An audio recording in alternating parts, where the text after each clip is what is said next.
Hello guys, welcome back to my channel. তো কার্তিক পূজার video তোমরা সবাই দেখেছো। তো কার্তিক পূজার পরের দিন এই যে রান্নাবান্নার ভিডিও নিয়ে আবার চলে এসেছি।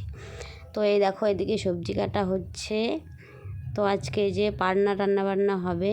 তো এই যে আমি এদিকে গ্যাসে বসিয়ে দিয়েছি, দিদিভাই এদিকে উনানে বসিয়েছে, আরেকটা দিদিভাই সবজি কেটে দিচ্ছে। তো এই দেখো, আজকের আইটেম অনেক কিছুই হবে।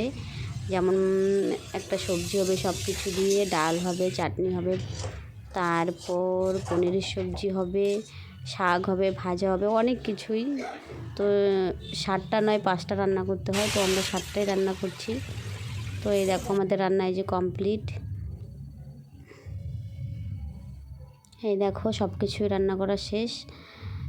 তো রান্নাগুলো কেমন হয়েছে দেখতে তোমরা অবশ্যই কমেন্টে জানিও।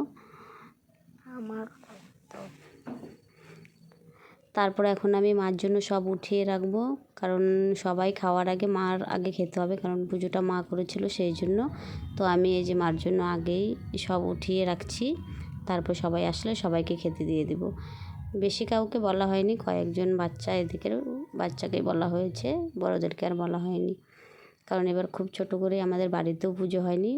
বাড়িতে পুজো হলেও অনেকেই নিমন্ত্রণ করি, অনেকেই, কিন্তু এবার বাড়িতে পুজো করা হয়নি। তনুর বাবা বাড়িতে ছিল না, যার জন্য।